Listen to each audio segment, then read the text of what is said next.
waajjiraaleen iccitii basaasaa biyyoota warra dhiyaa CIA, MI6 fi Mossad raadaroonni isaanii waan baramaa hin taane tokko argee jira. Iccitii basaasotaa kun xiyyeeffannoo isaa gara humna hawaa fi qilleensaa eegduu warraaqsaa Iraanitti qabanii jiru. Gabaasni Iraan International FM Reuters akka saaxiluutti sochiiwwan misaa'ilaa diroonii FM sirna ittisaa qilleensaa Iraan haala kanaan dura mul'ateen beekneen dabalee jira. Tiraan waan guddaa tokkoof qophaa'aa jiraachuun saaxilamee jira. Haaluma wal fakkaatuun warshaaleen misaa'ila Iraan kanneen Israa'el waraana guyyaa 12 keessatti barbadeessitee deebi'anii ijaaramuu qofaam osoo hin taane saffisaan oomisharra jiru. Saffisiin oomisha isaanii waatii tokkotti misaa'ela Ballistikii 3,000. Netanyahuun guddaa 29 gara Tiraampitti dhimma jabaaf imalaatti jira. Sochiin rifaasisaa Iraan Israa'elotaan hirriba dhowwee jira. Tiraamp Israa'el Haleellaa Biraam Iraan irratti akka jalqabdu ni eeyyamaa laataa gaaffii jedhu dabalatee deebii bal'aa qabanneetti jira.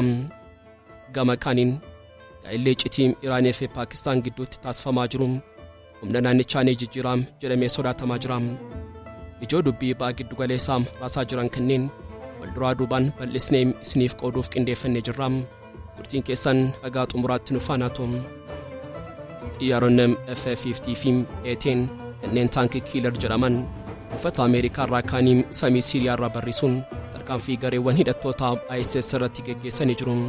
Boombiin ismaartii ta'an 100 ol iddoowwan 70 irratti gadi rooban. Haleellaan kun iddoo kanfaa irratti geggeeffame. ISIS haleellaa kanaan miidhameeraa kanneen jedhaniif gabaasa bal'aa qabannee jirra. Turtiin keessan hagaa xumuraatti nu faana ta'u. Qophii keenyaam laayik gochuun jalqabaan feerra keenyaam yeroo maraatiin. Yooyaam ashamaar kafuuneem kabajamtoota dhaggeeffattoota keenyaam kun Oromiyaa 24 Newsdha. Kanneen chaanala YouTube keenyaa faara taatan subscribe gochuun maatii keenya taam. Qophiin keenya namoota hedduu biraa akka ga'uuf laayik sheer gochuun waliif qooduun dagatinaam hanga xumuraam qophii keenyaatiin turtii gaarii.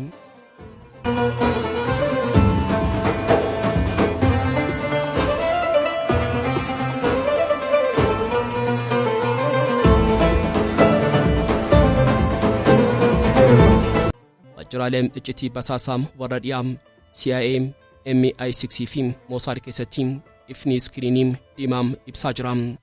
Raadaroonni isaanii waan baramaa hin taane waan guyyaa guyyaan mul'atuun ala ta'e tokko arganii jiru. Iccitii basaasaa kun xiyyeeffannoo isaa gara humna hawaa fi qilleensaa eegduu warraaqsa Iraanitti qabee jira. Yeroo nagaa loltoonni shaakala godhu konkolaattonni ni socho'u garuu wanti har'a mul'ate addadha. Gabaasni Iraan International FM Reuters akka saaxiluutti sochiiwwan misaa'ilaa diroonii FM sirna ittisaa qilleensaa Iraan haala kanaan dura mul'ateen beekneen dabalee jira. Ogeeyyiin basaasaa kun shaakala waraanaa fakkaachuu danda'a. Garuu guddinni isaa fi qindoominni isaa waan biraa nutti hima jedhu. Isaan signaalaan ajajaa Har'a buufataalee gidduutti deddeebi'u butanii dhaggeeffatanii jiru.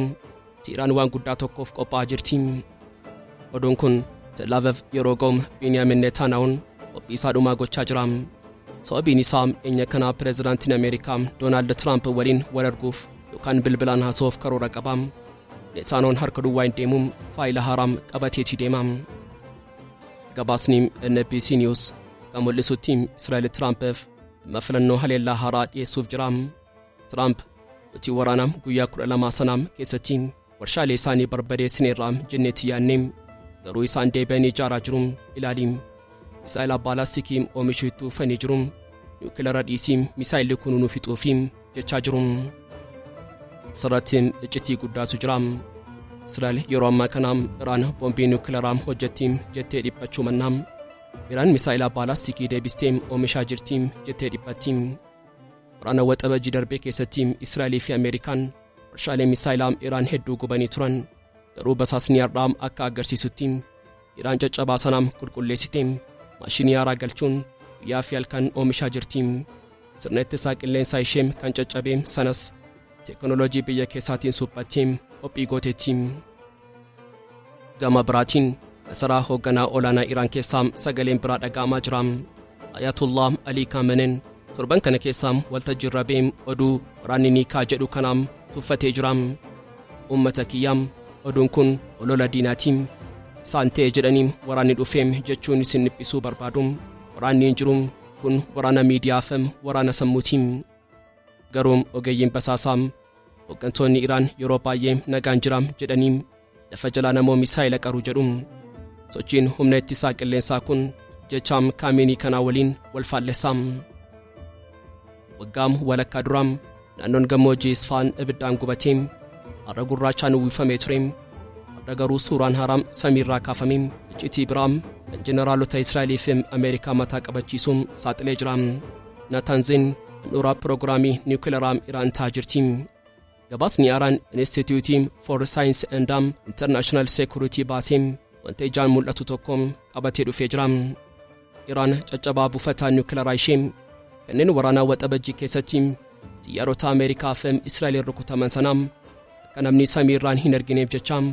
uwwisa haaraam kan sibiilaa fi bilaastikii irraa hojjetameen gugdee jirtiim waxabajjii darbeem Israa'elii fi Ameerikaan lola ammeenyaa bananiin kaayyoon isaanii tokko qofa tureem maashinootaam kan yuuraaneemii qulqulleessan kanneen lafa jalaam holqaa konkiriitii keessa jiran sana barbadeessuudhaam dhaabbanni niwukileeraam addunyaam yeroo sanattiim haleellaan kun lafa jala seeniim maashinoota sana caccabseeraam jedhee gabaasiim garuu har'aam Iraan bakka sanaam gadi hin lakkisniin faallaa kanaatiin caccabaa sana qulqulleessuun akka madaa sana irrattiim golgaa ijaartiim wantaam achi keessatti hojjechaa jirtuum dhoksuuf carraaqaa jirtiim raadiyoon waraanaa Israa'el dukana yeroo gabaasuum dhiphinatu dhaga'amaam isaan maal dhoksuum maaliif bakka barbadaa'e uwwisuum moo deebisanii ijaaraa jiruum gaaffii jedhu bal'inaan kaasee jiraam ogeeyyiin basaasaam waan tokko shakkanii jiruum Iraan uwwisa kana jalattiim hojii qulqulleessuu qofa osoo hin taaneem hojii ijaarsaam tariim holqa lafa jalaa sanaam deebistee cimsachuu yookaan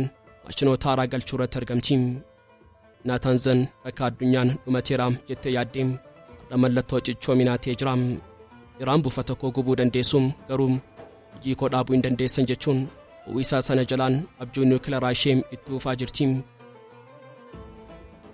qondaaltonni Israa'elii fi Ameerikaan guyyaa murteessaa tokkoof qophaa'aa jiruum guyyaan sun muddee 29dhaam guyyaa kana muummichi ministeeraam Israa'el Biniyaamin Netanyahuun xiyyaara isaam Wing of Zion yaabbateem gara Filooriidaam maaniyaa pirezidaantii Ameerikaa Doonaald Tiraampitti barreessuuf jiraam imalli kun imalaam ayyaana waggaa mitiim imalli kun imala waraana lammaffaa kadhachuutiim gabaasniim iccitii NBC Newsiifiim waalaan saaxilan kun dubbii jootee jiraam Netanyahuun Tiraampiin nagaa gaafachuu hin deemuum inni tarree filannoo waraanaa afur qabatee deemaam sababiin isaam lakkoofsa 3,000dhaam lakkoofsi kun ragaa basaasonni Israa'elii fi Ameerikaa argataniidhaam warshaaleen Misaa'ela Iraan kanneen Israa'el waraana guyyaa 12 keessatti barbadeessiteem deebi'anii ijaaramuu qofa osoo hin taaneem saffisaan oomishaa jiruum saffisii oomisha isaanii ji'a tokkotti Misaa'ela Ballistikii 3,000dhaam kana jechuun Iraan guyyaa tokkotti Misaa'ela 100 ol oomishaa jirti jechuudhaam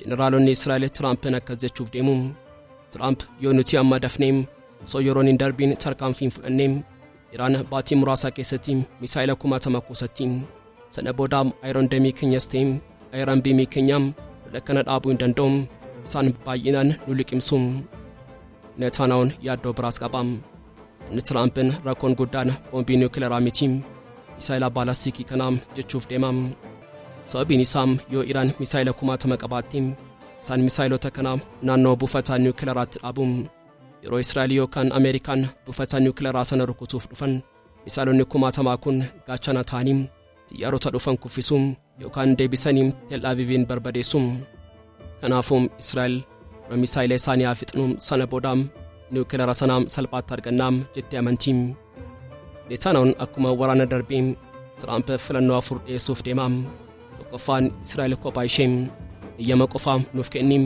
nuti kophaa keenya deemneem ni rukunnaam lammaffaan ammoo gargaarsa Ameerikaatiin isin nu hin gargaarinaam garuu loojistiikii fi ragaa basaasaa nuuf kennaam sadaffaan ammoo waraana waloom kottaa waliin taaneem akkuma waxabajjii darbiim harka wal qabannee rukunnuum afuraffaan Ameerikaa qofaadhaam isin humna guddaa qabduum sunumti nuuf xumuraa kan jedhuudhaam Netanyahuun ammaam kan barbaaduum filannoo sadaffaadhaam Ameerikaan akka keessa seentu barbaadaam garuu Tiraamp yeroo ammaa kanaam haala waraanaam Iraan irra hin jiruum Tiraamp kan inni irratti xiyyeeffatee jiruum tokkoom Venezuelaadhaam dooniiwwan waraanaa isaa galaana kaariibiyaan keessa jiru waraana haaraam achitti banuuf qophaa'aa jiru. Lammaffaan ammoo Gazaadha. Tiraamp Gazaatti nagaa buuseera jedhee addunyaatti of gurguruu barbaada. Marsaa lammaffaa nageenya Gazaa hojiirra oolchuu barbaada.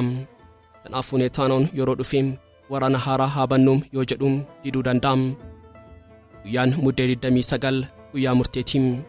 Neetaanoon faayila iccitii Misaa'ela 3,000 sanaa qabatee Tiraamp amansiisuu danda'a moo Tiraamp ani Venezuelaan qabameera ati ammaaf calleessi jedhaanii gaaffiin jedhu bal'inaan kaafamaa jira. Xiinxalaan Israa'el tokko akka jedha yoo Tiraamp lakki jedhee Israa'el kophaa ishee deemuu dandeessi garuu sun balaa guddaa qaba. Waggoota dheeraaf uffataleen Misaa'ela Iraan warshaaleen niwukileeraa ishee fi humnoota ishee gurguddoon yaa biyyattii naannoo daangaa Iraaq daangaa Turkii fi naannoo galaana Faadisitti tuulamanii turan. Kaayyoon isaa Israa'eliin salphaatti rukutuu fi Ameerikaan galaana Faadis irra jirtu dhiphisuu fi garuu waraanni waxabajjii 2025 sun tokko isaan barsiisee jira. Itti dhiyaachuun diina rukutuuf qofa osoo hin taane diinaan rukutamuufis nama saaxila. Kanaafuu Teheraan keessaa ajajabeen konkolaattonni gurguddaan kanneen Misaa'ela Ballistikii baatan halkan dukkanaan ija saatalaayitii fi ija basaasotaa jalaa miliquuf karaa dhiyaa dhiisanii gara ba'a biyyattiitti yaa'anii jiru. Gara daangaa Afgaanistaanii fi Paakistaan. Xiyyaarri Israa'el tokko Tel Aviv irraa ka'ee buufata Misaa'ela Iraan daangaa Paakistaan cinaa jiru rukutuu yoo barbaade boba'aan isa ga'uu hin danda'u. Qilleensarra naannoo fi sirna ittisaa hedduu darbuun dirqamatti ta'a. Iraan teessuma lafa ishee fayyadamtee diina dadhabsiisuuf meeshaa ishee iddoo diinni salphaatti hin qaqqabnetti dhoksuuf murteessitee jirti. Dippiloomaatonni lixaa akka saaxilanitti Iraan kophaa ishee dhiphina kana keessaa ba'uu akka hin dandeenye hubatteetti.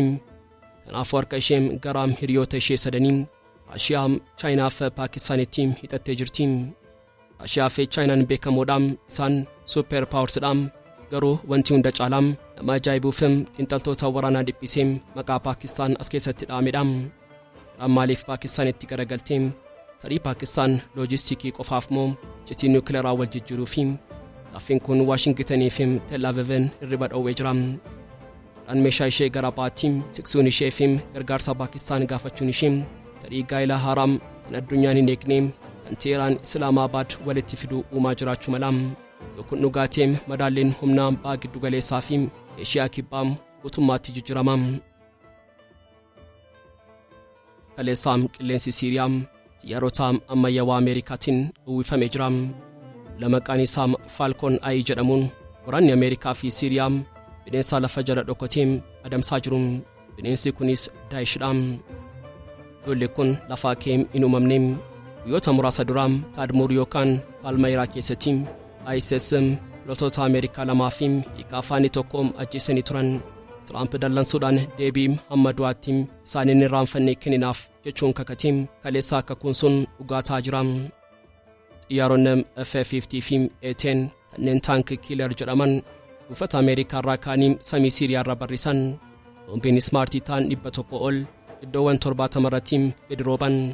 Iddoon kunneenis Jabal Al-Amur gaarreen Tadmuur irraa kiiloomeetira 15 fagaatu, Al-Waadii Al-Ahmar sulula Diimaa, Jabal Al-Bishriin gaara dhagaam kan duraan buufata Iraan turedha. Wanti nama dhibu bakki kun hundisaa lafa onaadha. ISIS achi keessaa boolla qotee yookaan holqa uumamaa keessaa dhokatee jiraata. Ameerikaan garuu saayinsii basaasaa bilbilaa fayyadamuun bakka isaan jiran adda baastee rukuttee jirti. Kanaan duraam bara Bashar al-Assad xiyyaara Ameerikaa yoo Siiriyaa seenee weerara jedhama ture. Garuu mootummaan Siiriyaa Al-Sharaam Ameerikaa wajjin qindoomina uumee jira. Loltoonni Siiriyaa lafarra fiiguun xiyyaaronni Ameerikaa samiirra barreessuun ministeerri ittisaa Siiriyaa nuti ISIS lafarraa haxoofnee balleessina isaan diina keenya jedha. Qormaata guddaa ture. Ameerikaan Siiriyaan dhugumaa shororkeessummaa loluu dandeessi jechuun ilaalaa jirti. Lolli kaleessaa geggeeffame kun haaloo qofa miti. Kun kabaja Ameerikaa deebisuufidha. Tiraamp namni loltuu qotuqee nagaa hin argatu jechuun addunyaatti ergaa dabarsuu barbaada. Siiriyaan ammoo nuti mootummaa cimaadha addunyaa wajjin hojjennaa jechuufidha. Tadmuur callistee garuu lafa jalaan holqa gammoojjii keessaan ISIS mallee jiraachuu danda'a. Egaan kabajamtoota dhaggeeffattoota Oromiyaa 24 News baasaalee guyyaadhaaf qabannee dhiyaannee asumarratti goolama. Kanneen chaanala YouTube keenya faarataatan subscribe gochuun maatii keenya taam. Qophiin keenya namoota hedduu bira akka ga'uuf like share gochuun waliif qooduun dagatinaa. Xumuraam qophii keenyaatti waan nu faana turtaniif galatooma.